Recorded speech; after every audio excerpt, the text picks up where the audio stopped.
இது உங்கள் மணப்பெண் சமையல். Please subscribe for more information.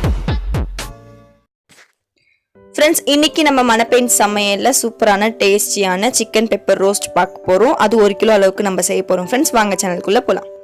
இன்னும் மணப்பெண் சமையலை சப்ஸ்கிரைப் பண்ணாதவங்க சப்ஸ்கிரைப் பண்ணுங்க. பக்கத்துல இருக்க பெல் ஐகானையும் பிரஸ் பண்ணுங்க. ஃப்ரெண்ட்ஸ், நம்ம 1 கிலோ அளவுக்கு சிக்கன் வாங்கியிருக்கோம். அதை நல்லா சின்ன சின்ன பீஸா கட் பண்ணிக்கோங்க. ஒரு 5 வாட்டி வந்து நல்லா வாஷ் பண்ணிக்கோங்க. அடுத்தது கடாயில் எடுத்து போட்டுட்டு 1/4 கிளாஸ் அளவுக்கு தண்ணி விட்டுட்டு 2 ஸ்பூன் அளவுக்கு குழம்பு மிளகாத்தூள், தேவையான அளவு உப்பு, 2 ஸ்பூன் அளவுக்கு புளிக்காத தயிர்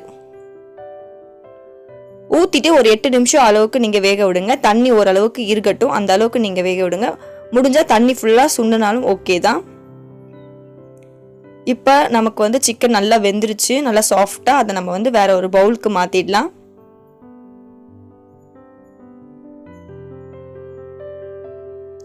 சூப்பரா சுவையா நமக்கு நல்லா சூடா வந்து சிக்கன் வெந்து ரெடியா இருக்கு. இப்போ இதை வந்து நம்ம பெப்பர் ரோஸ்டா மாத்த போறோம். கடாய் வச்சுக்கோங்க.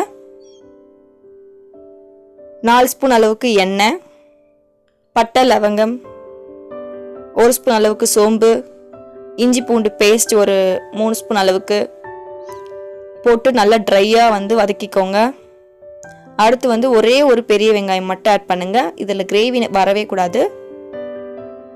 1 கிலோ அளவுக்கு சிக்கன்னா நீங்க ஒரே ஒரு பெரிய வெங்காயம், ஒரே ஒரு தக்காளி, இவ்வளவுதான் நீங்க ஆட் பண்ணணும். அடுத்து கரம் மசாலா 2 ஸ்பூன் அளவுக்கு ஆட் பண்ணிக்கோங்க. தனியா 1 ஸ்பூன் அளவுக்கு ஆட் பண்ணிக்கோங்க.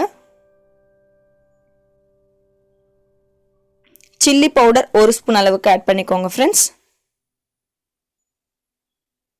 அடுத்து நம்ம வேக வச்சிருக்க சிக்கன் போட்டுட்டு நல்லா மசாலாவோட கிளறி விட்டுருங்க. 1 கிலோ அளவுக்கு நம்ம சிக்கன் எடுத்திருக்கோம்.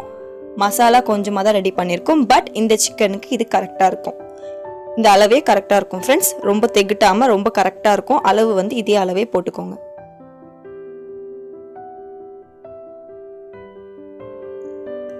இப்போ நல்லா கிளறி விட்டுட்டே இருக்கும். ஃப்ரெண்ட்ஸ், நம்ம சிக்கன் பெப்பர் ரோஸ்டா மாறணும்னா கண்டிப்பா பெப்பர் போடணும். ஸோ வந்து நீங்க பெப்பர் நல்லா தூக்கலா போட்டுக்கோங்க. உங்களோட விருப்பம், எவ்வளவு வேணாலும் காரம் ஆட் பண்ணிக்கலாம். இப்போ இந்த சிக்கனை நீங்க 15 மினிட்ஸ் அடுப்புல வச்சு நல்லா வந்து கலர் மாறணும், பெப்பர் கலர் வரணும். அந்த கலர் வர வரைக்கும் நீங்க ரோஸ்ட் பண்ணணும். தண்ணி விடாதீங்க, வெறும் எண்ணெயிலே வந்து பரட்டி எடுங்க. இப்போ நம்ம சிக்கன் வந்து கலர் மாறிடுச்சு. அடுப்பை ஆஃப் பண்ணிடலாம். கொத்தமல்லி போட்டு சர்வ் பண்ணிடலாம். நல்லா சூப்பரான சிக்கன் பெப்பர் ரோஸ்ட் ரெடி பண்ணியாச்சு. இது அடுத்த வீடியோ நான் எலும்பு சாம்பார் போட போறேன். அதுக்கு நீங்க சைட் டிஷ்ஷா வச்சு சாப்பிட்டீங்கன்னா சூப்பரா இருக்கும். ஃப்ரெண்ட்ஸ், சப்ஸ்கிரைப் பண்ணாதவங்க சப்ஸ்கிரைப் பண்ணுங்க. பக்கத்துல இருக்க பெல் ஐகானையும் பிரஸ் பண்ணுங்க. லைக் பண்ணுங்க, ஷேர் பண்ணுங்க, கண்டிப்பா கமெண்ட் கொடுங்க. வீட்ல கண்டிப்பா ட்ரை பண்ணி பாருங்க. ஃப்ரெண்ட்ஸ், ரொம்ப டேஸ்டியா இருக்கும். இதை நீங்க வெறும்னே சாப்பிட்டாலும் உங்களுக்கு சூப்பரான டேஸ்ட் கொடுக்கும். அளவு எல்லாமே நான் சொன்ன அளவு மட்டும் போடுங்க. Friends, bye friends.